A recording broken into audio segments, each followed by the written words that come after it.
सभी लोगों को जय मसीह की और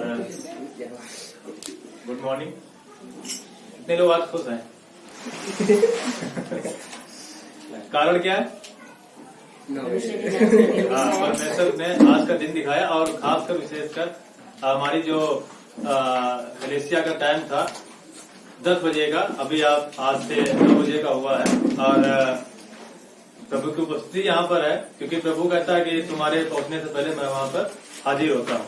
तो हम प्रभु का धन्यवाद देते हैं और प्रभु का भी साथ साथ में धन्यवाद देते हैं कि आप सबों को यहाँ पर लेकर आए। और आइए हम सभी अपने स्वरों को झुकाएंगे और प्रभु से प्रार्थना को करेंगे। और आइए सभी अपने स्वरों को झुकाएं, हम प्रार्थना करें। धन्यवाद, हालेलुया, प्रेज़ द लॉर्ड। जमीन और आसमान को बनाने वाले हमारे महान जीवित सामर्थ्य खुदा मेरे यीशु राजा, एक बार हम फिर आपके चढ़ो तले आते मेरे खुदावन कि परमेश्वर पिता आपने फिर से सुंदर सी सुबह दिखाई। यीशु राजा हम आपका धन्यवाद देते हैं। ओ मेरे खुदावन, हम विनती प्रार्थना करते मेरे यीशु जी आज की इस सभा के लिए, आज की सेवकाई के लिए मेरे खुदावन। परमेश्वर पिता आज की इस प्रार्थना में परमेश्वर पिता मेरे खुदावन सब कुछ परमेश्वर पिता आपको ग्रहण योग्य होने पाए मेरे यीशु राजा। तो मेरे खुदावंत हम आपसे विनती प्रार्थना को करते हैं मेरे यीशु जी कि परमेश्वर पिता इस सुंदर सुबह में परमेश्वर पिता हम आपके आशीष को प्राप्त करने वाले बने मेरे खुदावंत, और परमेश्वर पिता यहाँ पर आशीषितवान होकर जाने वाले बने मेरे यीशु राजा। परमेश्वर पिता हम विनती प्रार्थना को करते मेरे यीशु जी आज के परमेश्वर पिता वचन के लिए मेरे खुदावंत, आज के परमेश्वर पिता गीतों के लिए मेरे यीशु राजा, और परमेश्वर पिता आज की तमाम लीडिंग के लिए परमेश्वर पिता हम विनती प्रार्थना करते हैं मेरे यीशु जी। सब कुछ परमेश्वर पिता आपकी ओर से होने वाला हो सके मेरे खुदावन, और परमेश्वर पिता सब कुछ आपको ग्रहण योग्य हो मेरे यीशु राजा। परमेश्वर पिता जो भी वचन होते हैं मेरे खुदावन, वो परमेश्वर पिता वचन आपकी ओर से होने वाले हो मेरे यीशु जी। और परमेश्वर पिता अपने खादिम से आप बोले और बातचीत करें मेरे खुदावन, और परमेश्वर पिता उनमें होकर आप परमेश्वर पिता बोलने वाले हो सके मेरे यीशु जी। और मेरे यीशु राजा हम विनती प्रार्थना करते मेरे यीशु जी तमाम भाई बहनों को हम आपके हाथों में सौंपते मेरे खुदावन। परमेश्वर पिता जितने लोग परमेश्वर पिता रास्तों में है, घरों में है मेरे यीशु जी, आप परमेश्वर पिता उनको मनों को बदले और परमेश्वर पिता सुरक्षित लेकर आने वाले बने मेरे यीशु राजा। परमेश्वर पिता सभी लोग आपके आशीषों को प्राप्त करने वाले बने, और परमेश्वर पिता आपके स्वर्ग राज में प्रवेश करने वाले हो सके मेरे यीशु जी। विनती प्रार्थना करते हैं मेरे खुदावन, आपने मेरी छोटी सी विनती प्रार्थना को सुना मेरे यीशु जी। छोटी सी विनती प्रार्थना हम आपके खिदमत जलाल में मांग लेते हैं। आमीन आमीन।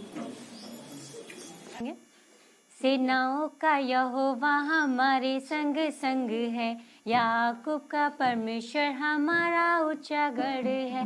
सेनाओं का यहोवा हमारे संग संग है, याकूब का परमेश्वर हमारा ऊंचा गढ़ है।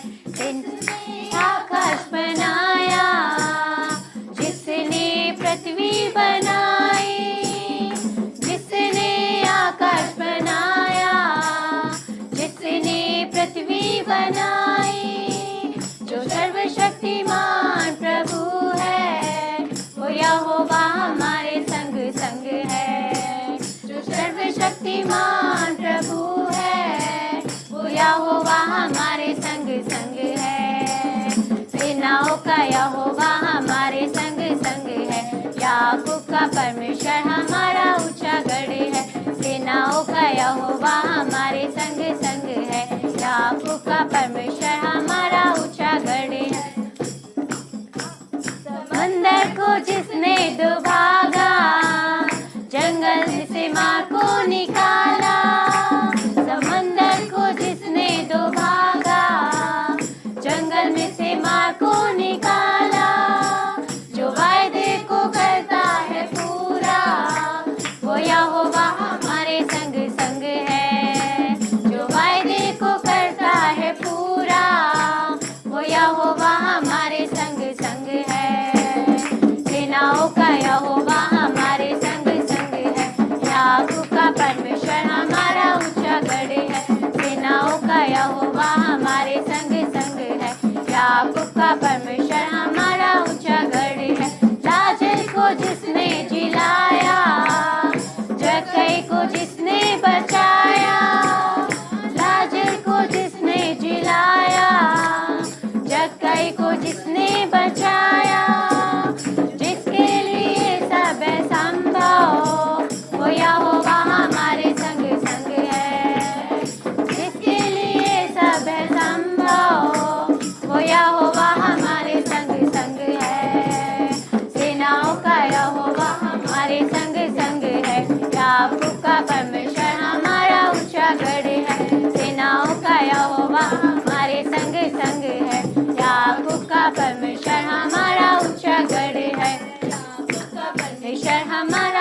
मेरा गढ़ है।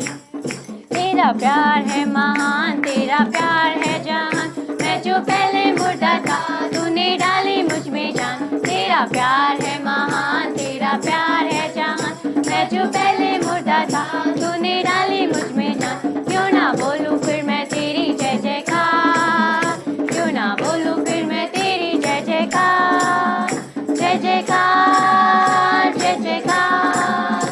तूने मेरे लिए क्या कुछ ना किया, जय जयकार, जय जयकार। तूने मेरे लिए क्या कुछ ना किया। मेरी सूरत बिगड़ी थी, मेरा दिल था खाली, तूने सिंचा उसे ताकि आए हरियाली। मेरी सूरत बिगड़ी थी, मेरा दिल था खाली, तूने सिंचा उसे ताकि आए हरियाली। क्यों ना बोलूं फिर मैं तेरी जय जयकार, क्यों ना बोलूं फिर मैं तेरी जय जयकार, जय जयकार, जय जयकार। तूने मेरे लिए क्या कुछ ना किया, जय जयकार, जय जयकार। तूने मेरे लिए क्या कुछ ना किया। आई जीवन में खुशी, आई अब से जिंदगी, तू है जिंदा शफिया, तूने ये है किया। आई जीवन में खुशी, आई अब से जिंदगी, तू है जिंदा शफिया, तूने ये है किया। क्यों ना बोलूं फिर मैं तेरी जय जयकार, तेरी जय जयकार, जय जयकार, जय जयकार। तूने मेरे लिए क्या कुछ ना किया, जय जयकार, जय जयकार। तूने मेरे लिए क्या कुछ ना किया, क्या कुछ ना किया, लिए क्या कुछ ना किया। धन्यवाद करते खुदा परमेश्वर को, धन्यवाद कर। आपके नाम को मैं ऊंचा उठाते परमेश्वर, आपकी महिमा करते परमेश्वर। हाँ परमेश्वर, आपका नाम सब नामों में श्रेष्ठ है। यस खुदा, सिर्फ आप ही योग्य, कोई और नहीं, कोई दूसरा नाम नहीं। आकाश और पृथ्वी के बीच में कोई और दूसरा नाम नहीं। हाँ खुदा, आप योग्य और आप महिमा की योग्य। हाँ धन्यवाद देते हैं, धन्यवाद देते हैं। हम आपकी आराधना करते हैं, आपके नाम को ऊंचा उठाते हैं। धन्यवाद परमेश्वर कि आपने हमें अपने राज्य में बुलाया परमेश्वर। धन्यवाद आपने हमें बचाया प्रभु, और परमेश्वर आपने हमें प्रभु आपके सामने खड़े होने की योग्य बनाया। ये हमारे कर्मों की वजह से नहीं है परमेश्वर, परंतु आपके लोगों के द्वारा हम धोए गए और बचाए। सिर्फ आप ही योग्य। धन्यवाद। योग्य केवल तू, योग्य केवल तू, योग्य केवल तू ही प्रभु, मेरे प्रभु यीशु।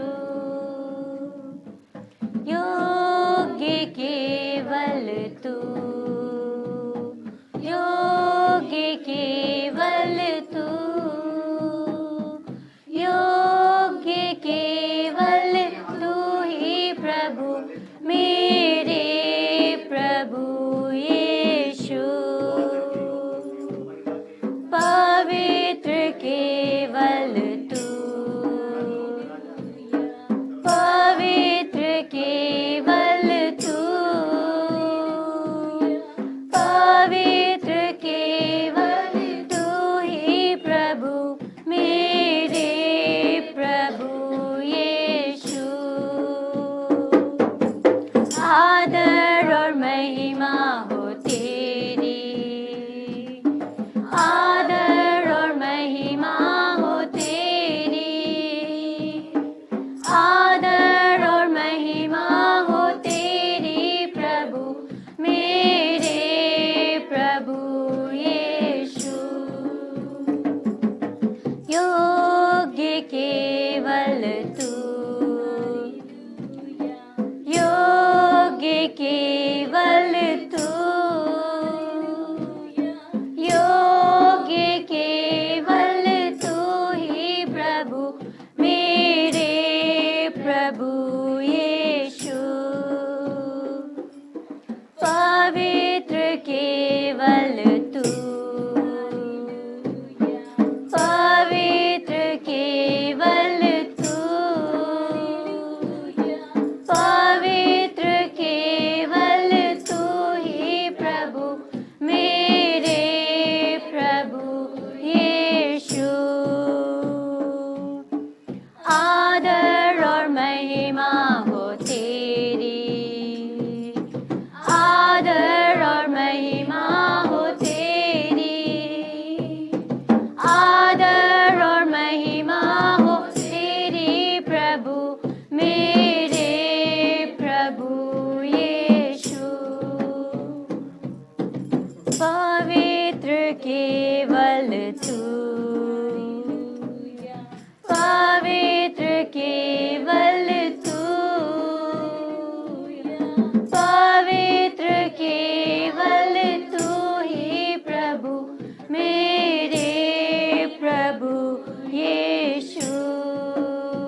जैसा है कोई नहीं, तेरे चरणों में झुके आसमां और महिमा गाए ज़मीं।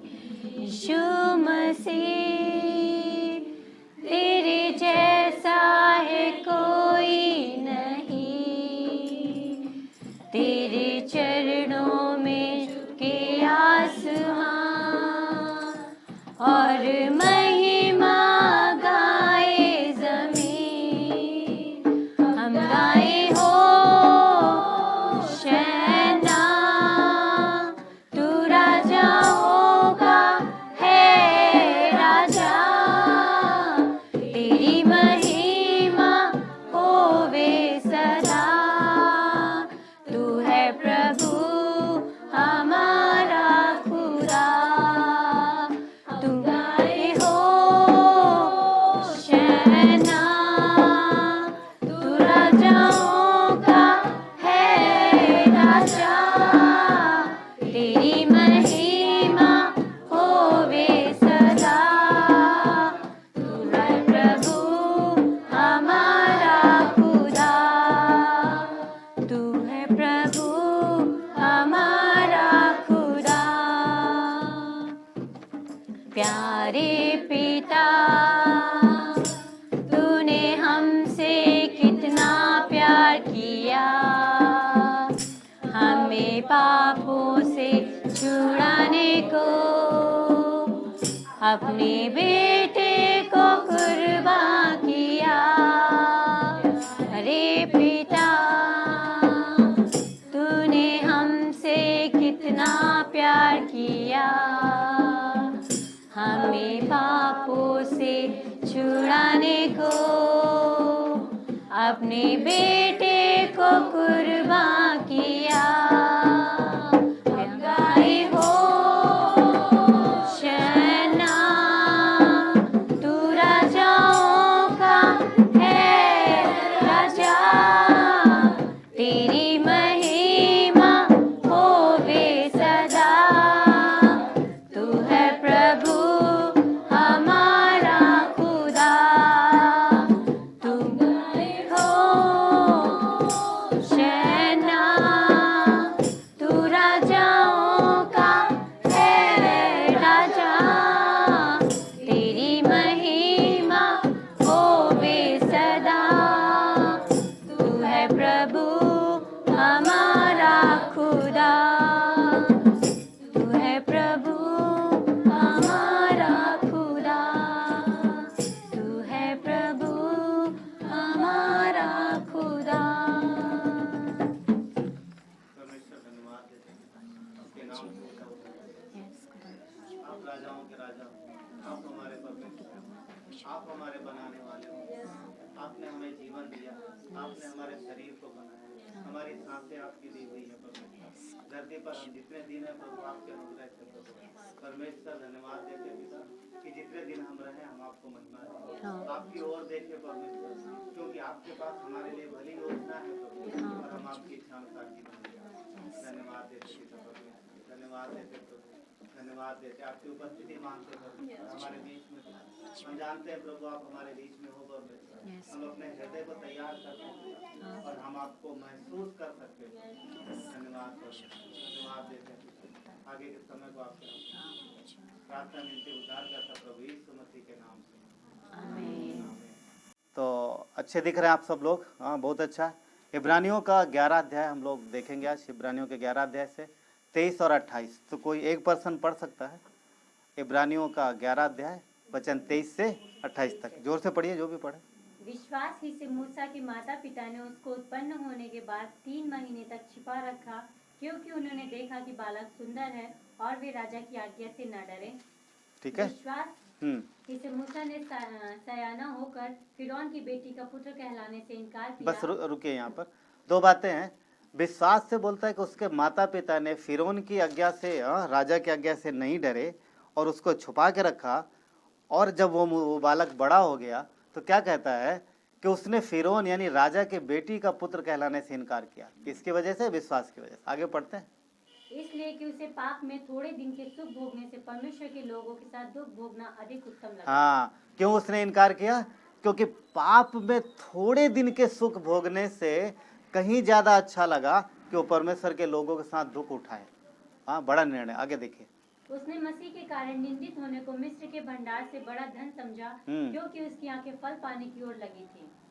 आगे कंप्लीट विश्वासी करिए। से राजा के क्रोध से न डरकर उसने मिस्र को छोड़ दिया, क्योंकि वहाँ अनदेखे को मानो देखता हुआ दृढ़ रहा। विश्वासी से उसने फसह और लहू छिड़कने की विधि मानी कि पहलौठे का नाश करने वाला इसराइलियों पर हाथ न डाले। Thank you.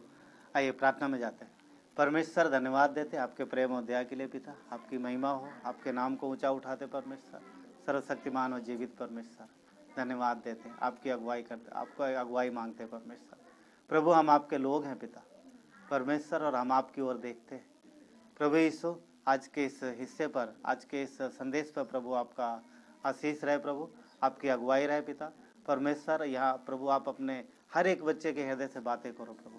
हम आपके लोग हैं परमेश्वर, और प्रभु हमें आपकी अगुवाई चाहिए हमारे जीवन में, क्योंकि प्रभु ये जीवन अगर अकेले हम चलते हैं तो ये बहुत मुश्किल और कष्टदायक है। तो प्रभु हम आपके साथ चलते हैं तो परमेश्वर प्रभु फिर बहुत आसान है, क्योंकि हमें फिर चिंता फिक्र नहीं, क्योंकि हम अपने चरवाहे के पीछे चल रहे हैं, उसकी इच्छा अनुसार चल रहे हैं। धन्यवाद देते हैं पिता, आपकी महिमा करते हैं, सारा आदर गौरव महिमा आपको देते हैं। प्रार्थना विनती मसीह यीशु के नाम से मांगते हैं, आमीन आमीन। Praise God. आप बैठ सकते हैं।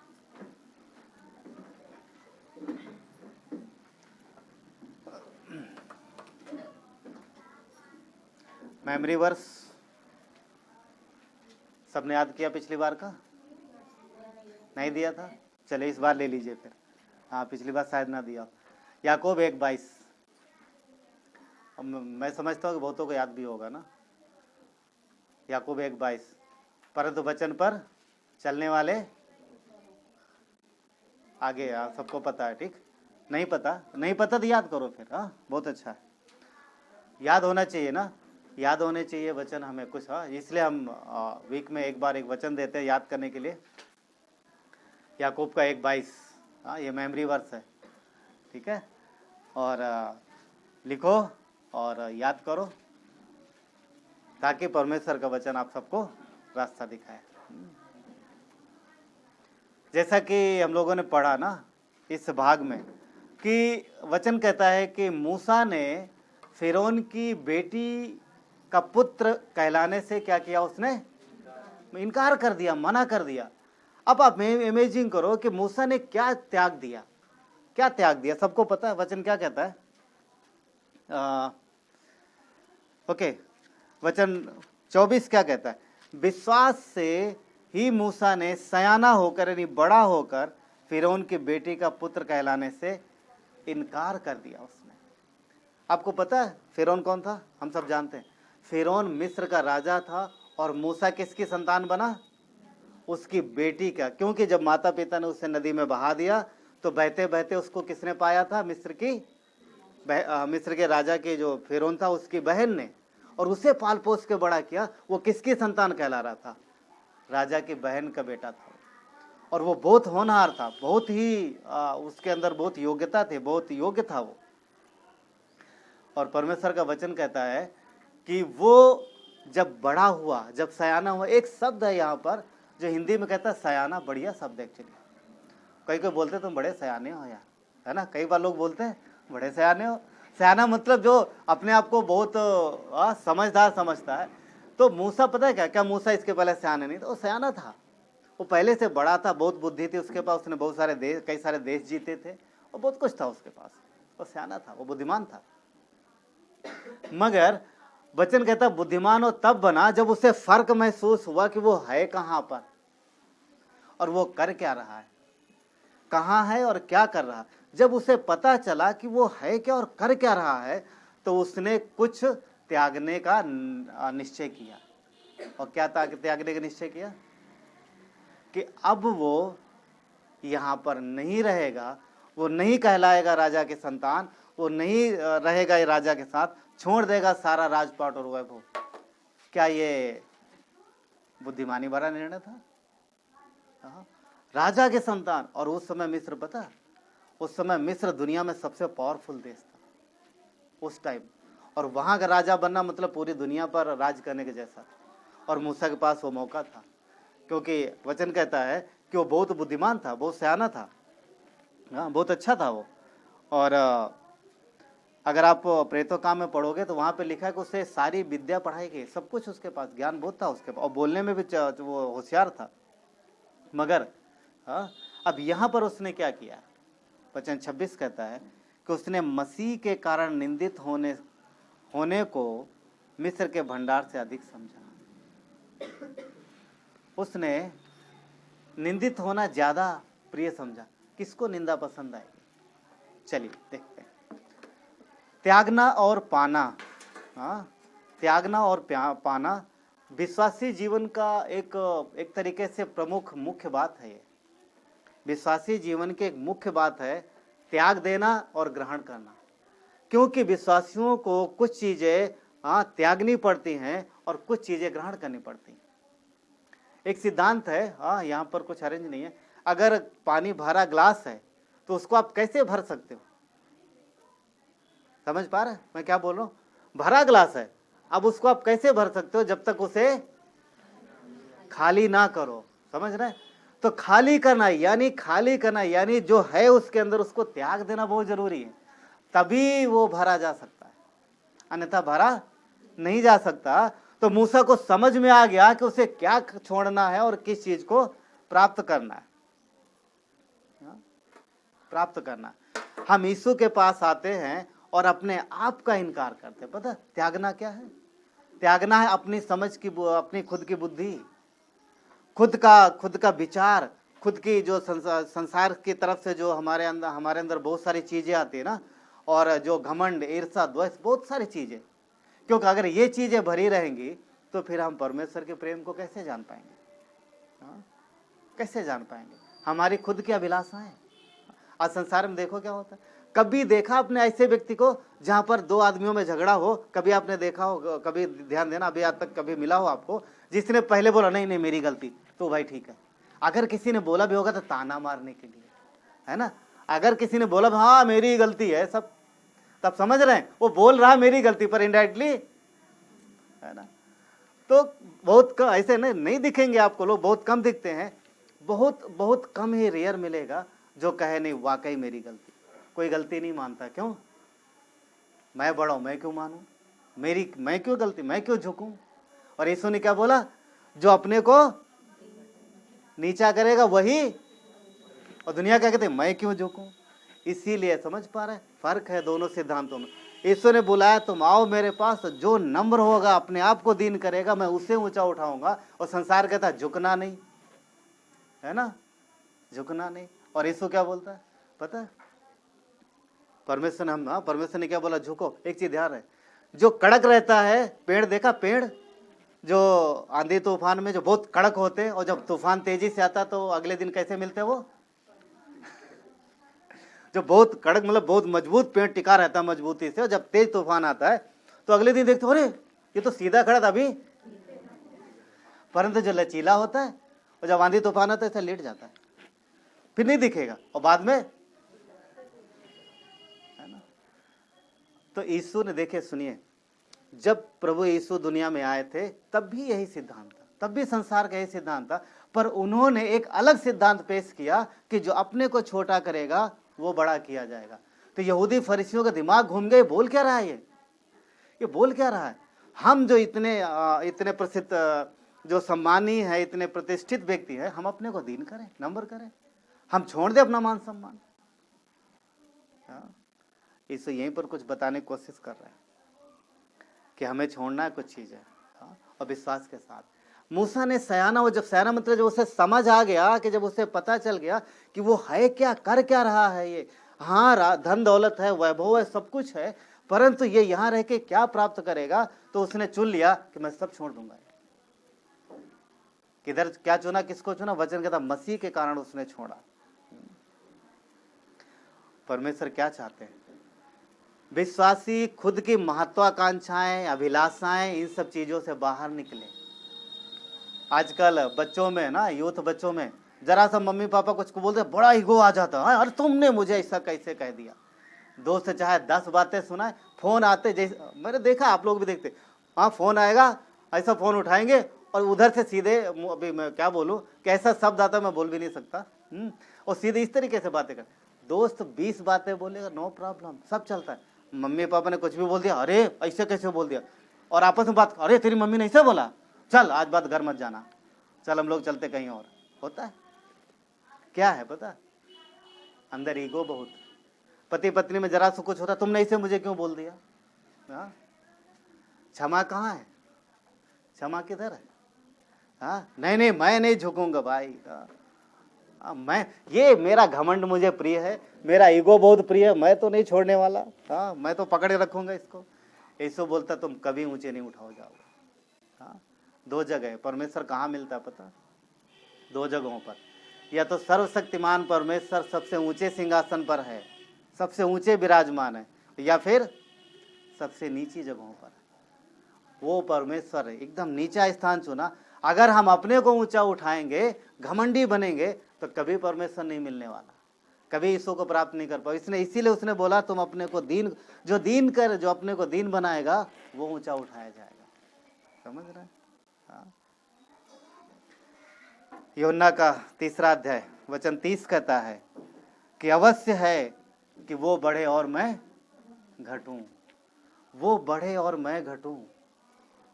इसलिए हमें खाली करना अपने आप को, हाँ अपने आप को खाली। जब तक खाली नहीं करेंगे तब तक अंदर भरेंगे कैसे, हाँ कैसे भरेंगे आप?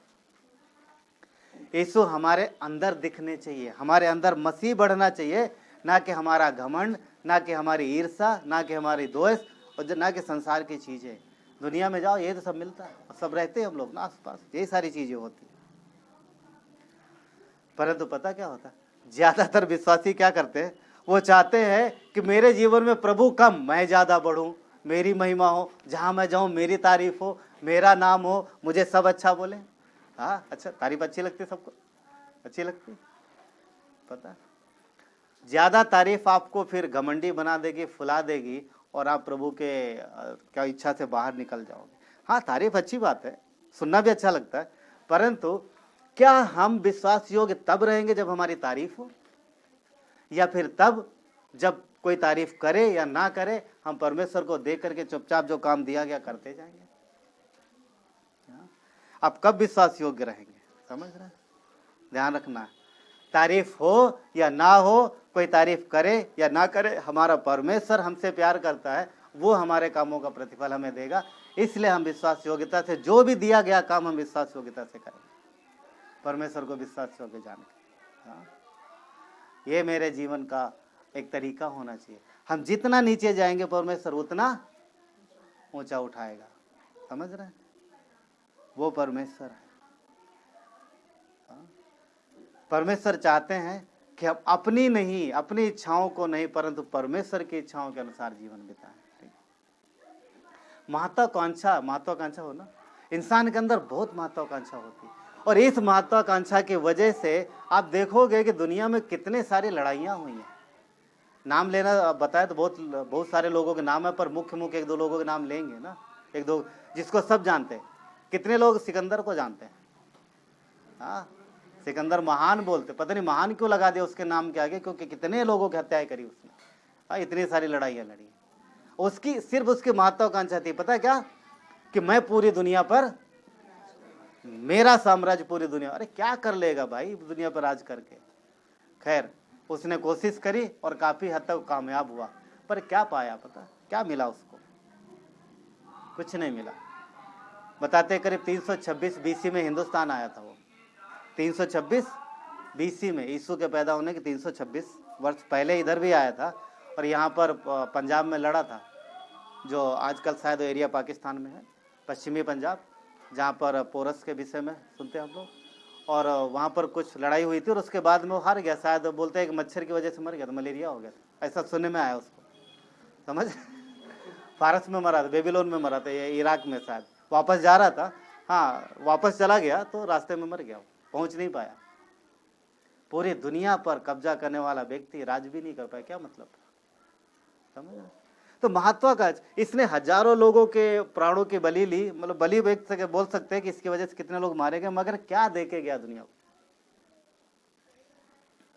इसके विषय में बोलते हैं कि जब वो मरा था तो बोलते मेरे हाथ बाहर कर देना, ताकि लोगों को एक सीख मिले कि सिकंदर खाली हाथ आया था और खाली हाथ जा रहा, कुछ लेके नहीं जा रहा, इसलिए जो गलती मैंने की वो तुम में से कोई ना करे। परंतु क्या उसकी बात मानी किसी ने? उसके बाद और भी दूसरे सिकंदर खड़े हो गए, मतलब सिकंदर की शिक्षा के अनुसार। और दूसरा एक व्यक्ति और है जिसको सब जानते हैं, हिटलर। हाँ, थोड़ा टाइट होके चलते, क्या हिटलर जैसे ना, ये उदाहरण बोलते हैं ना, हिटलर ना, वो भी एक व्यक्ति था और वो दूसरे विश्व युद्ध का मुख्य कारण था, हिटलर।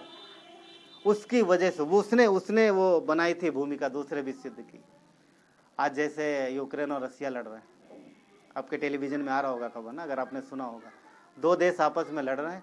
अब इनमें अगर कोई किसी की मदद करने के लिए आएगा तो एक इधर से एक इधर से इधर से, और पता नहीं तीसरा वर्ल्ड वार लोग बोलते हो जाएगा, परंतु हम वचन के अनुसार चलते हैं और बोल नहीं सकते भविष्य का, परंतु जैसा कि उम्मीद की जाती तीसरा वर्ल्ड वार उस तरीके से नहीं होगा जैसा पिछली बार हुआ था।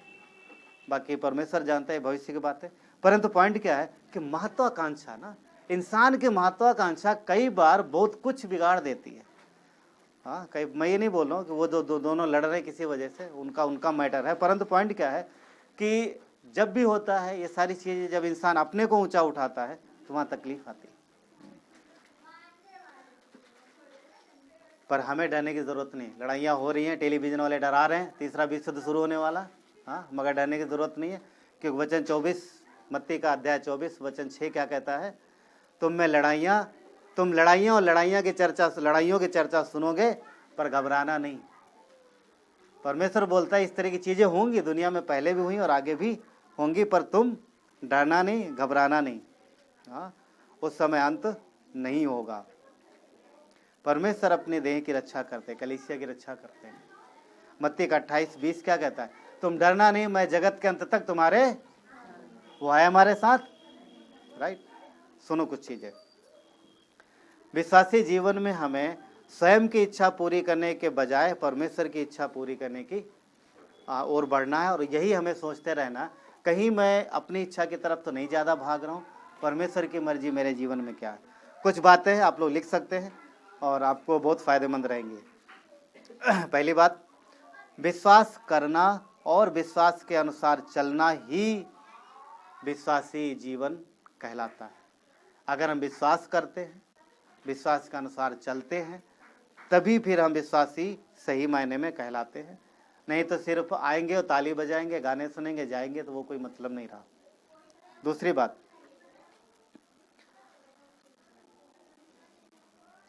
उपयोग या कार्य में ना किया जाने वाला विश्वास सिर्फ ज्ञान बन जाता है। यानी उपयोग ना किया जाए या फिर विश्वास कार्य में ना लाया जाए तो वो विश्वास सिर्फ नॉलेज बन जाएगा, ज्ञान बन जाएगा, और उसका उपयोग उसका कुछ महत्व नहीं रह जाएगा जीवन में, क्योंकि वो नॉलेज बन के रह जाएगा। अगली बात, सिर्फ यीशु का ज्ञान रखने वाले विश्वासी के जीवन में कुछ भी बदलाव नहीं होगा, क्योंकि उसने अप्लाई नहीं किया। घर में आपने टेलीविजन ला के रख दिया, लगा दिया, पर कभी चलाया नहीं। हाँ, कंप्यूटर ला के रख दिया, कभी इस्तेमाल नहीं किया। कोई ऐसा करता है? नहीं करता। तो अगर सिर्फ हम ज्ञान रखते हैं यीशु का और जीवन में लागू नहीं करते तो कुछ बदलाव नहीं होगा। अगली बात, विश्वास के अनुसार जीवन ना जीने वाले विश्वासी के जीवन से कभी सामर्थ्य के काम प्रकट नहीं होंगे। यानी अगर हम विश्वास करते हैं और जीवन में अप्लाई नहीं कर रहे तो फिर सामर्थ्य काम कभी भी जीवन में नहीं होंगे, क्योंकि सामर्थ्य काम तभी होंगे जब हम विश्वास करके उस पर चलेंगे। राइट, विश्वास करके उस पर चलेंगे। यीशु को परमेश्वर ने बोला, डर मत, जा यरीहो को फतेह कर, मगर तेरे तरीके से नहीं, मेरे तरीके से। जाके तो घूम के आ जा, सिर्फ शहर के चारों तरफ घूम के आ। पर यीशु बोल सकता था, प्रभु क्या बोल रहे हो आप? अरे लड़ाई करना वहां जा करके, आप बोले जा खाली बस चक्कर मार के आ जा। नहीं सवाल किया। परमेश्वर ने बोला शहर के चारों तरफ घूम और तो जीत जाएगा। 6 दिन वैसे ही किया।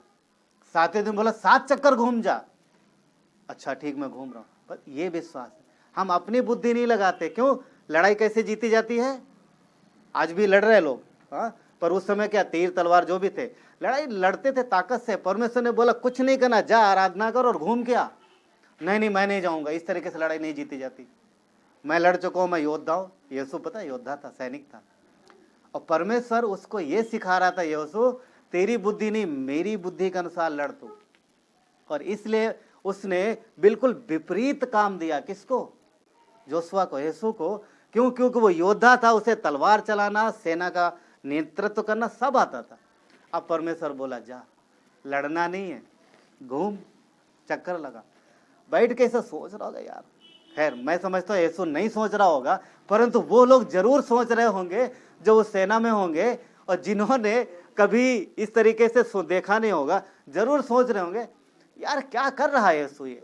हाँ, मूसा तो फिर भी बढ़िया था, यीशु बोलता जा लड़। अब जब इसका नंबर आया तो ये वहां चक्कर मार रहा, हम लोग घूम के आ रहे, गाना गा के आ रहा। क्या गाना गा के लड़ाई जीती जाती है? आप सोचो, समझ पा रहे हैं आप? बहुत ऐसे सोच रहे होंगे, कर क्या, फिर अगले दिन, फिर दूसरे दिन, फिर तीसरे दिन। पर उनकी सोच बदल गई। कौन से दिन?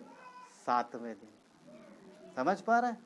7वें दिन सोच बदल गई जब जय जयकार किया और दीवार पूरी, वहां थोड़े से तोड़ के भी नहीं गिरा पाते, है ना? तो परमेश्वर कई बार हमें वो सिद्धांत सिखाता है जो हमारी समझ से परे है, और विश्वास इसको कहते हैं कि जैसा कहे परमेश्वर वैसा चुपचाप मान लेना। क्यों? क्या वचन नहीं कहता कि तुम्हारी समझ और मेरी समझ जमीन और आसमान का अंतर है? यशायाह में कि जो तुम सोच रहे हो, तुमको लग रहा है कि मैं परमेश्वर की इच्छा अनुसार सोच रहा हूं, जरूरी नहीं है, हो सकता है बिल्कुल विपरीत हो। परमेश्वर की समझ और परमेश्वर की बुद्धि, वो हमें समझना है। विश्वास करके उस पर ना चलने वाले लोग कभी भी परमेश्वर की इच्छा को पूरी नहीं कर पाएंगे। यानी कहने मतलब यह है, जो चीज आप समझ गए हो कि ये हमें करना चाहिए और यदि हम नहीं कर रहे हैं तो फिर उस हिस्से में हम परमेश्वर की मर्जी को पूरी नहीं कर पा रहे। अगली बात,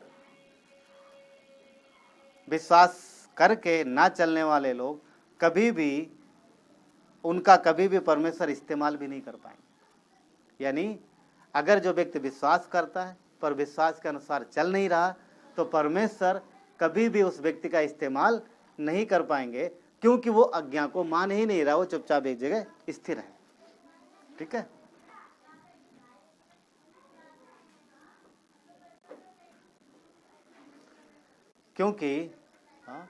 क्योंकि अगर हमने विश्वास किया है तो हमें विश्वास पर चलना भी है। और विश्वास पता क्या होता है?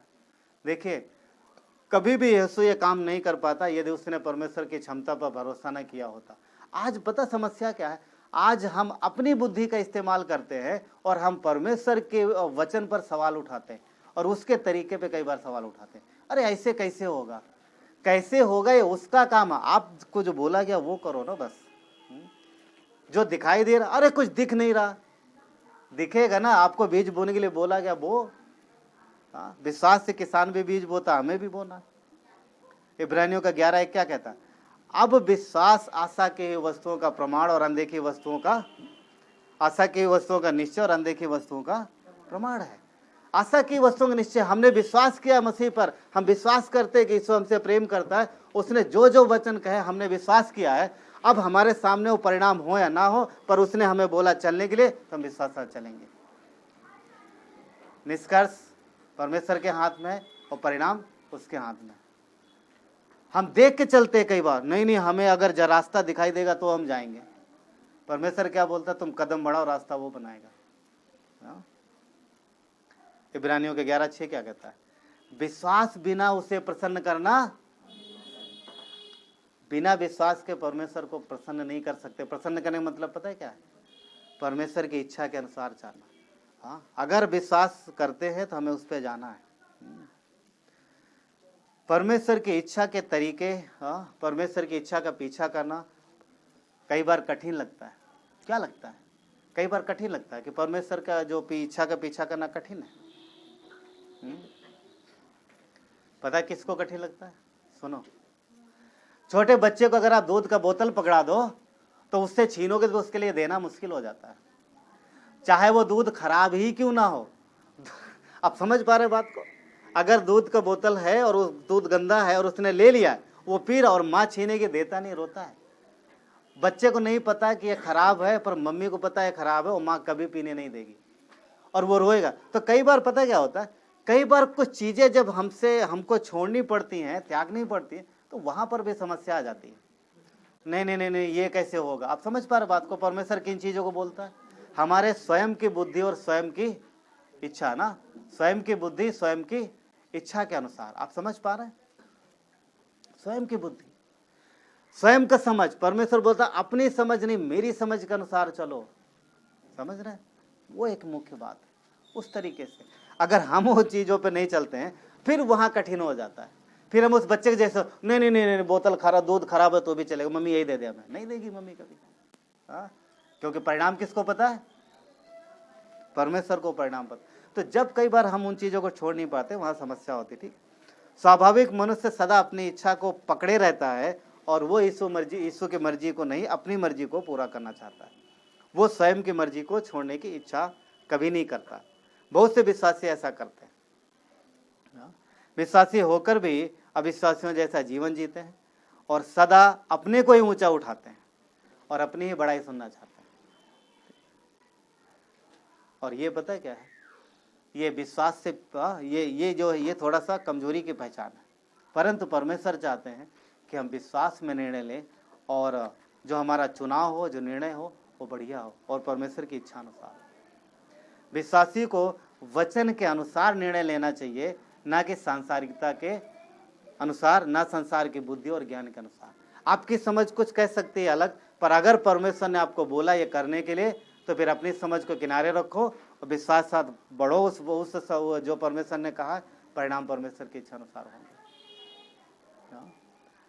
कुलस्सियों का 2:6 कहता है, जैसे तुमने मसीह यीशु को प्रभु ग्रहण किया है, वैसे ही उसी में चलते भी रहो। क्या कहता है? जैसा तुमने उसे ग्रहण किया, परमेश्वर समझ, यीशु को प्रभु समझ के ग्रहण किया है, तो वो परमेश्वर है, उसकी बुद्धि और उसकी समझ हमसे बड़ी है। तो जैसा वो कहता वैसा हमें चलते भी रहना है। वचन 7 कहता है, उसी में जड़ पकड़ते रहो। जड़ पकड़ना समझते, सबके सब समझते हैं, क्योंकि सब लोग गमला लगाते हैं और जब जड़ नहीं पकड़ता तो वो सूख जाता है। हाँ, अगर हम प्रभु में जड़ नहीं पकड़ेंगे, पौलुस ने यहाँ जो बात लिखी है कि जड़ पकड़ो, मतलब रिसीव करो अंदर से। पौधा कहां से रिसीव करता है? उसकी जड़ें खींचती है पोषक तत्व। तो परमेश्वर का वचन कहता है कि हमें मसीह से ग्रहण करना है, हमें उससे पाना है और अपनी बुद्धि और अपनी समझ को छोड़ना है, त्याग देना उसको और मसीह से रिसीव करना। और जब हम ऐसा करते हैं तो हम बढ़ते हैं। क्या कहता है? जड़ पकड़ते रहो और बढ़ते जाओ, और जैसा तुम सिखाए गए हो वैसा ही विश्वास में दृढ़ होते जाओ। ये परमेश्वर की इच्छा है। मजबूत बनो, स्ट्रांग बनो, ये उसकी इच्छा है। और क्यों ऐसा हो? वचन 10 कहता है, कुलस्सियों का 1:10, ताकि तुम्हारा चाल चलन प्रभु के योग्य हो। किसके योग्य हो? हमारा चाल चलन। सब कह सकते हैं हमारा चाल चलन प्रभु के योग्य हो। बोलिए, सबके सब बोल सकते हैं कि हाँ, हम वैसे चले जैसे कि हमारा स्वभाव किसके योग्य हो, हमारा जीवन किसके योग्य हो। फिर बोल सकते हैं कि हमारा जीवन परमेश्वर के योग्य हो, है ना। वचन कहता है ताकि तुम्हारा चाल चलन प्रभु के योग्य हो और सब प्रकार से प्रसन्न हो, परमेश्वर सब प्रकार से प्रसन्न हो और तुम में सब प्रकार के भले काम के फल लगे ना, भले कामों के फल लगे। कभी आपने किसी विश्वासी को लड़ाई करते, झगड़ा करते देखा है? मारपीट करते हो? ये विश्वासियों के फल नहीं है, ये परमेश्वर के फल नहीं है। समझ पा रहा? क्यों? क्योंकि दीनता, सहन शक्ति, सहनशीलता परमेश्वर सिखाता है और विश्वासी जरा जरा से बात में झगड़ा करते हैं। सहो ना, परमेश्वर बोलता है तुम काहे आपस में भाई हो, एक विश्वासी इधर घर एक इधर घर और जरा सी चीज में आपस में झगड़ा करते हैं। तो सहो, थोड़ा बर्दाश्त करो ना। एक बार हसन टेलर के पास एक व्यक्ति गया और दोनों, हसन टेलर चाइना में मिशनरी, उनका मिशन था, अभी वो प्रभु के पास है। तो एक मामला उनके पास आया और दोनों उनके कलीसिया के लोग थे और वो थोड़ा चीन में पहाड़ी एरिया था। तो ऐसा था कि मतलब खेत दोनों किसान थे। तो एक पानी लगाता था और पानी लगाने के बाद दूसरा जाता था, वो पानी भर लिया अपना, और दूसरा क्या करता था कि उसका पानी रात को खोल देता था और उसके खेत का पास सारा पानी उसके खेत में आ जाता। थोड़ा ऐसे था, ऐसे ये वाला भरा और रात को इधर वाला गया, इसने खोल दिया और सब पानी इसके अंदर। अब यार एक बार हो गया, 2 बार हो गया, 3 बार हो गया, बहुत बार हुआ ऐसा। वो बहुत गुस्सा है और दोनों विश्वासी एक ही कलीसिया के, समझ रहे, एक ही पास्टर उनका।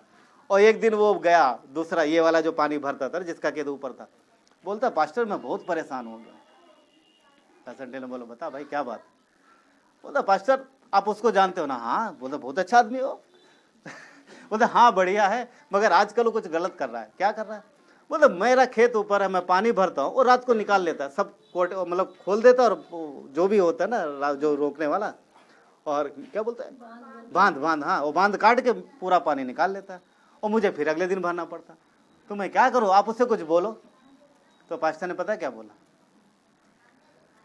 बोला तो मेरे पास आया तो जो मैं बोलूंगा तो मानेगा ना? बोला हाँ पास्टर, अरे आप मेरे पास्टर, आप जो बोलोगे मैं मानूंगा। बोलता है पास्टर पता ना उन्होंने क्या बोला, एक काम कर, इससे पहले कि तो अपना खेत में पानी भरे, पहले तो उसका भरना फिर अपना भरना। समझ पाए? उनके पास्टर ने बोला एक काम कर, पहले तो उसका भर और फिर अपना भर। और उसके बाद उसने वही किया। और फिर पता है क्या हुआ? वो व्यक्ति सामने से आया, मुझे क्षमा करो। फिर दोनों अपना अपना भरने लगे। समझ पाए? तो पॉइंट क्या है? समझ पाए? हाँ। तो हम अब आप सोचो, ये विश्वासी, कई बार ऐसा होता है हम लोग ना छोटी छोटी चीजों बातों में, कहाँ है मसीह, कहाँ है परमेश्वर का प्रेम? आप ध्यान रखना, आप विश्वासी कहलाते हो और आपका जीवन अगर संसार में नहीं दिख रहा परमेश्वर की इच्छा अनुसार, तो फिर लाइफ नहीं है, फिर विश्वासी नहीं है। हाँ? कितने सारे मैं देखता हूँ लड़के, यहाँ तो नहीं बड़े शहरों में देखते हैं कि यहाँ पर रहेंगे मतलब कलीसिया में, और उधर जाके सिगरेट पी रहा कोई, क्या कर, क्या है लाइफ आपका? तो मत आओ ना, दुनिया में रहो ना, फिर क्या जरूरत है प्रभु में आने की ना? जब मतलब विश्वास कर रहे हैं तो फिर उसके अनुसार चलो ना। आपको छोड़ना नहीं चाहते, त्याग नहीं, मुझे ये भी चाहिए, मुझे वो भी चाहिए, नहीं चाहिए, क्या मतलब है फिर? हाँ, समझ रहा? मूसा ने निर्णय लिया, क्या निर्णय लिया? कि वो छोड़ देगा, पाप में जीवन नहीं बिताएगा, सुख वैभव। मूसा के पास सब कुछ था, पता, सब कुछ था, राजा का बेटा था, सारा धन था, वैभव था, सब था, पर उसने क्या देखा कि ये पाप भरा जीवन, मुझे नहीं रहना इस पाप भरे जीवन में, मुझे निकलना है। और उसने सब त्याग दिया, सारा वैभव सब कुछ छोड़ दिया उसने। क्या निर्णय लिया? उसका निर्णय पता, आप इमेजिन करो, आप सोचो कभी छोड़ना पड़े ऐसा? हाँ, मूसा ने क्या त्यागा और क्या पाया? राज सिंहासन छोड़ दिया, कहाँ का? मिस्र का। सारा धन दौलत वैभव छोड़ दिया उसने, किसके लिए? उसे समझ में आ गया कि नहीं, ये गलत है, ये पाप भरा जीवन है, मैं परमेश्वर के लोगों साथ कष्ट में जीवन बिता लूंगा, परंतु वहां नहीं बिताऊंगा। क्या मूसा ने भावना में निर्णय लिया था? हाँ, अगर भावना में निर्णय लिया होता तो 40 साल जंगल में रहता, लौट जाता फिर वहीं। उसने सोच समझ करके पूरे विश्वास से निर्णय लिया और वो मजबूत बना रहा उस निर्णय पर। और उसके बाद का जीवन हम लोग जानते हैं। हाँ? इब्रानियों का 11:27 में क्या लिखा है? विश्वास से ही राजा के क्रोध से ना डर कर, क्रोध से नहीं डरा कि राजा मुझे क्या करेगा, डरा नहीं वो। उसने मिस्र छोड़ दिया कि मानो वो अनदेखे को ऐसा छोड़ा जैसे वो देख रहा हो। वचन क्या कहता है कि विश्वास अनदेखी वस्तुओं का प्रमाण है। मूसा ने वो देख लिया विश्वास से जो परमेश्वर उसे दिखा रहा था, उसने छोड़ दिया क्या? मिस्र का सारा वैभव, सारी राशि, सब कुछ छोड़ दिया उसने। उसका निर्णय पता था, ऐसा निर्णय था कि चाहे जो हो जाए वो लौट के मिस्र उन चीजों के लिए नहीं जाएगा। पता, निर्णय बहुत जरूरी है। कई बार हमारे निर्णय बहुत कमजोर होते हैं, हम लोग अडिग नहीं रह पाते उन निर्णयों पर। तो परमेश्वर कहता है जैसा तुमने ठाना वैसा करो। सुनो, एक घटना बताता हूँ। एक समय था कि रोम का साम्राज्य पूरी दुनिया में फैल रहा था और रोम बड़ी ताकत, रोम की सेना, यीशु के मतलब जब यीशु का जन्म था तब भी रोम का साम्राज्य था। तो रोम जो है बड़ी ताकत के साथ अपने साम्राज्य को बढ़ा रहा था। और इसी साम्राज्य को बढ़ाने के एवज में ही सीजर ने, जो रोम का राजा था, उसने अपनी सेना को ब्रिटेन में भेजा। ब्रिटेन जानते हैं सब, आज ब्रिटेन भी चर्चा में रहता है। ब्रिटेन भेजा और उसने सबसे प्रशिक्षित और बहुत ही मजबूत, ताकतवर, बहुत ही निर्भीक यानी बिना डरने वाले योद्धाओं को उसने भेजा। कहाँ पर? ब्रिटेन को कब्जा करने के लिए, ब्रिटेन पे हमला करने के लिए। तो इन लोगों ने, उनके पास जहाज होते थे पानी वाले, इन जहाज़ों को लिया और जहाज से वो लोग गए। अब जब ब्रिटेन के सैनिकों ने देखा कि जहाज उधर से आ रहे हैं, तो ये लोग अपने देश की रक्षा करने के लिए, देश को बचाने के लिए ये सब ऊंचे ऊंचे स्थानों पर चढ़ गए, मतलब हथियार लेकर के। पर जब उनके जहाज किनारे आए, रोमी सैनिकों के जहाज जब किनारे आए, वो लोग उतरने के बाद जो ब्रिटेन के सैनिकों ने देखा, उनको हैरान कर दिया उन्होंने। ब्रिटेन के सैनिकों को हैरानी हुई कि ये कर क्या रहे। पता उन्होंने क्या किया था? वो जिन जहाजों से आए थे, उन्होंने सबसे पहले कुछ इससे पहले वो हमला करे, उन्होंने उन जहाजों को जला दिया। आप सोच रहे क्या कर रहे हैं वो लोग? जिन जहाजों से बैठकर वो आए थे, उन जहाजों को उतरते ही पहले जला दिया। मीनिंग पता क्या है? वापस जाने का रास्ता उन्होंने खत्म किया। उनका ये निर्णय दिखा रहा था कि हम ब्रिटेन पर कब्जा करके ही जाएंगे और हमें जाने की जरूरत नहीं, हम यहीं रहेंगे। आप समझ पा रहे हैं? उन्होंने जला दिया और जब देखे तो हैरान हो गए वो लोग। कौन? ब्रिटेन के लोग। ये तो वापस मतलब जाएंगे कैसे? उन्हें जाने नहीं है। उन्होंने निश्चय कर लिया कि हम कब्जा करेंगे। निर्णय, समझ पा रहे? ये निर्णय है। मूसा का निर्णय कोई शक और डाउट भरा नहीं था कि नहीं जंगल में थोड़ा तकलीफ होगी या रेगिस्तान में तकलीफ होगी, लौट जाएगा। नहीं, उसने निश्चय कर लिया। उसने वो देख लिया जो नहीं दिखता था, उसको उसने विश्वास की नजरों से देखा और परमेश्वर ने उसे बढ़ाया। राइट, परमेश्वर ने उसे बढ़ाया। आज कुछ लोग इस निर्णय को बेवकूफ़ी भरा निर्णय कहेंगे, पता? क्योंकि मूसा ने क्या छोड़ा था पता? पूरा राजपाट, राजसी, धन दौलत, वैभव सब कुछ छोड़ा था उसने। और इस निर्णय को आज लोग बेवकूफ़ी भरा निर्णय बोलेंगे। बहुत सारे लोग, अरे क्या मूसा, किधर तो भाग गया उधर जंगलों में, किधर उधर रेगिस्तान में गया तो? हाँ, वो परमेश्वर जो दिखता ही नहीं है तो उसके पीछे जा रहा। पर उसने त्यागना सीखा। वचन कहता है 24 में 11 के 24 में, इब्रानी 11:24 में, कि विश्वास ही से मूसा ने सयाना होकर फिरौन की बेटी का पुत्र कहलाने से इनकार किया। 25 में, इसलिए कि उसके पाप में थोड़े दिन सुख बिताने से परमेश्वर के लोगों के साथ दुख भोगना ज्यादा उत्तम समझा। बोला पाप में सुख नहीं बिताऊंगा, मैं पाप में एंजॉय नहीं करूंगा, मैं दुख उठाऊंगा परमेश्वर के साथ, उसके लोगों के साथ। आज भी यही मैटर है। हम संसार में पाप में ज्यादा आनंदित रहते हैं या प्रभु के लोगों के साथ दुख में आनंदित रहते हैं? अरे यार, क्या उधर कलीसिया में बोर होने जाएंगे? कहाँ उधर प्रार्थना बैठ, आओ इधर बैठ के मस्त पार्टी करते हैं। पार्टी करना कुछ बुरी बात नहीं है, मगर क्या उसमें पाप शामिल है? मतलब क्या आप परमेश्वर की इच्छा के बाहर कर रहे हो? पॉइंट आज भी वही है।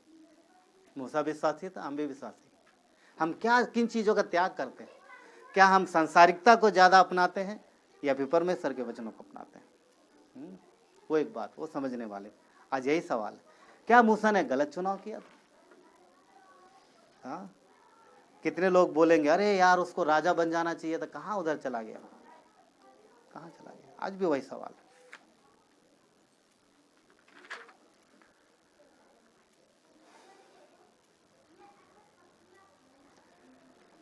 संसार में धन संपत्ति बहुत जरूरी है, और मूसा ने जो निर्णय लिया था ये सब छोड़ के, तो लोगों के हिसाब से उसने बहुत गलत किया होगा।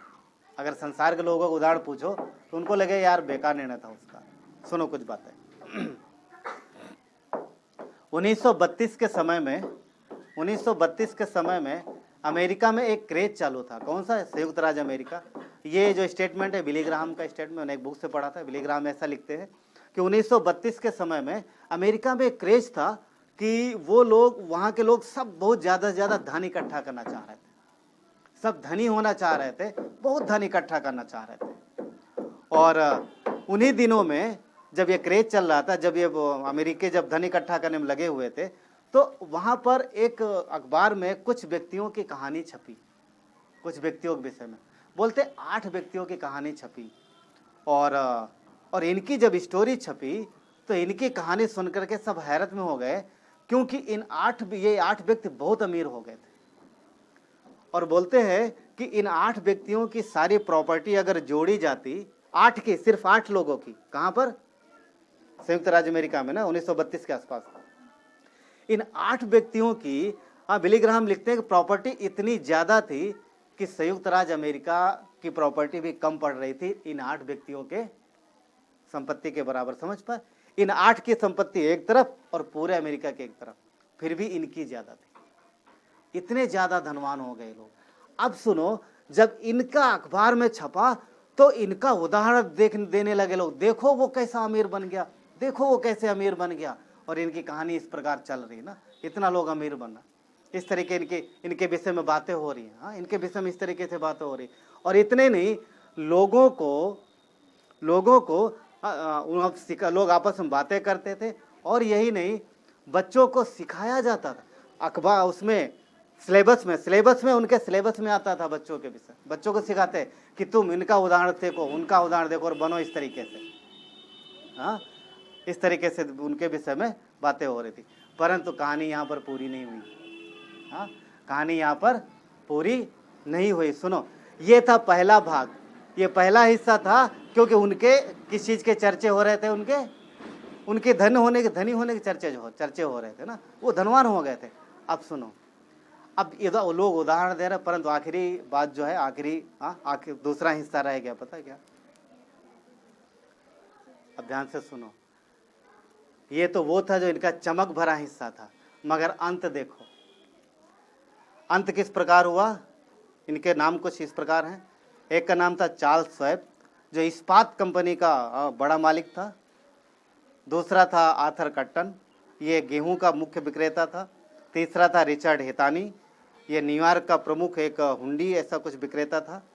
एक अल्बर्ट पॉल, ऐसे करके और 2-3 नाम और हैं, ये लोग थे। अब इनका जीवन अंत में पता क्या हुआ? लिखते हैं जो चार्ल्स श्वेब था, वो जब मरने के समय आखिरी में उसके पास 1 फूटी कौड़ी भी नहीं थी, उधार के पैसों पर वो रहा और मर गया। अब इनकी कहानी मत पूछना कि जीवन में हुआ क्या, वो पता नहीं। हाँ, पर अंत इनका ये हुआ कि उधार के पैसे मांग के उसने जीवन बिताया और अंत में मरते समय उसके पास कुछ भी नहीं था। जो दूसरा था वो दिवालिया हो गया, कंगाल हो गया, विदेश में मर गया। तीसरा जो था उसको जेल जाना पड़ा और उसके बाद उसने अपना जीवन वैसे मरा। अगला जो था वो जेल से क्षमादान मिला, वो घर में मर गया। बाकी जो थे 2-3 उन्होंने आत्महत्या करी। तो बिली ग्राम लिखते इनका जीवन, पॉइंट क्या पता क्यों लिख रहे हैं? क्या इनके पास धन जो था वो अच्छा नहीं था?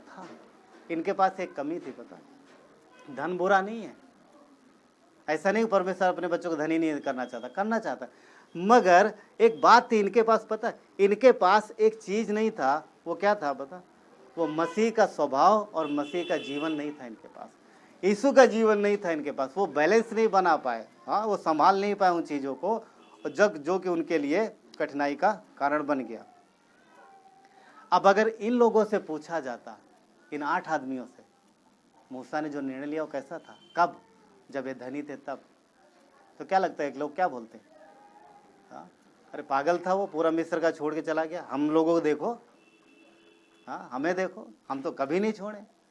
मगर पॉइंट क्या, अगर हम परमेश्वर के प्रेम को नहीं जानते हैं तो फिर धन हमारे लिए कठिनाई बन सकता है। हाँ, फिर शैतान उसका उपयोग करता है। मूसा ने सब कुछ त्याग दिया और परमेश्वर के पीछे चला। आप मूसा के जीवन को पढ़ो, थोड़ा समय उसके जीवन का कठिनाई का है, और उसके बाद परमेश्वर ने मूसा को जो बनाया हम सब जानते हैं। हाँ, राजा फिरौन को कितने लोग जानते हैं? जिस समय मूसा बाहर निकला था उसका नाम कौन जानता है? फैरो का कोई नहीं जानता। मिस्र में कितने राजा आए, कितने गए, कोई नहीं जानता उनको। परंतु क्या आज मूसा को कोई जानता है? कोई जानता है मूसा को? अरे कोई क्या, सब जानते हैं। हाँ, और उसके जीवन से कितना लोग आशीषित हो रहे हैं, वो परमेश्वर का लाइफ। तो क्या मूसा धनी नहीं था? क्या उसके पास अच्छा खाना नहीं था? क्या अच्छा भोजन नहीं था? क्या नहीं था उसके पास? उसने, वचन कहता, विश्वास से ही उसने वो देख लिया जो मसीह ने उसे दिखाया था। आज हमें और आपको वही चीजें देखना है। हमें क्या पकड़ना है, क्या रिसीव करना है और क्या छोड़ना है, ये इंपॉर्टेंट, ये जरूरी है, ये जानना जरूरी है। समझ पा रहे हैं? अगर हम विश्वास से चलते हैं, यदि हम अपने ईगो को, अपने महत्वाकांक्षा को, इन सब चीज़ों को बाहर निकालते हैं और परमेश्वर की इच्छा को अपनाते हैं, अपने को दीन और नम्र करते हैं, तो 100% परमेश्वर ऊंचा उठाएगा। मत्ती 5वें अध्याय में लिखा है, राइट, कि धन्य है वे जो मन के नम्र हैं, वो पृथ्वी के अधिकारी होंगे। तो परमेश्वर उनको ऊंचा उठाएगा। इसीलिए प्रेरितों काम के 16:31 में कहता, 31 में कहता है कि यदि तू प्रभु यीशु पर विश्वास करे तो तू और तेरा सारा घराना, आप अपने आप को और अपने परिवार को और अपने लोगों को बचाने का एक कारण बन सकते हैं। पता, यदि आप विश्वास करते हैं और उन चीज़ों को रिसीव करते हैं, उन चीज़ों को ग्रहण करते हैं जो परमेश्वर देना चाहते हैं, और उन चीज़ों को त्यागते हैं जो परमेश्वर चाहते हैं कि आप उन्हें छोड़ दो, तो परमेश्वर आपके जीवन को बहुत बढ़ाएंगे, हाँ, बहुत आशीष आगे लेके जाएंगे। चलिए आइए प्रार्थना करते हैं हम लोग। प्यारे परमेश्वर, धन्यवाद देते हैं आपके प्रेम और दया के लिए पिता परमेश्वर, आपके अनुग्रह के लिए परमेश्वर धन्यवाद देते हैं। सारा आदर गौरव महिमा आपको देते पिता। प्रभु यीशु, हम अपने आप को त्यागना जाने प्रभु, अपने आप का इनकार करना जाने पिता। आपने कहा है लूका में कि जो हल पे हाथ रख के पीछे की ओर देखता है वो मेरे योग्य नहीं है। प्रभु, हमारी बुद्धि, हमारी समझ किसी भी योग्य नहीं परमेश्वर, कुछ भी नहीं प्रभु। प्रभु यीशु, हम अपने मन को दीन करें, आपके सामने नम्र करें, और प्रभु हम इस संसार की और प्रभु ये सारी चीज़ें जो समझ बुद्धि इसको छोड़ें प्रभु, आपके प्रेम को, आपकी इच्छाओं को ग्रहण करें परमेश्वर, जो हमारे लिए भली हैं पिता, और जो हमारे जीवन को आपके जीवन की ओर, आपके प्रेम की ओर बढ़ाती हैं पिता। आपकी आशीष से हमारे जीवन में तभी बढ़ेंगी प्रभु जब हम वचन में आगे बढ़ेंगे और स्वयं के जीवन से इनकार करेंगे। प्रभु धन्यवाद देते, आपकी महिमा करते हैं परमेश्वर। अगर यहाँ पर आज पहली बार आए आप और आपने अभी तक यीशु को अपना उद्धारकर्ता नहीं माना, तो आज आपके पास मौका है, आज आपके पास मौका है, और आप यीशु को अपने दिल में उद्धारकर्ता मान सकते हैं। अगर आपने अभी तक ऐसा नहीं किया है तो आज आपके पास मौका है। एक छोटी सी प्रार्थना करके आप अपने जीवन में यीशु को उद्धारकर्ता के रूप में स्वीकार कर सकते हैं। और अगर जिस किसी ने प्रार्थना की है तो उसके लिए नहीं है, अगर जिसने नहीं किया तो आप मेरे पीछे प्रार्थना कर सकते हैं और सच्चे यीशु को अपना उद्धारकर्ता मान सकते हैं।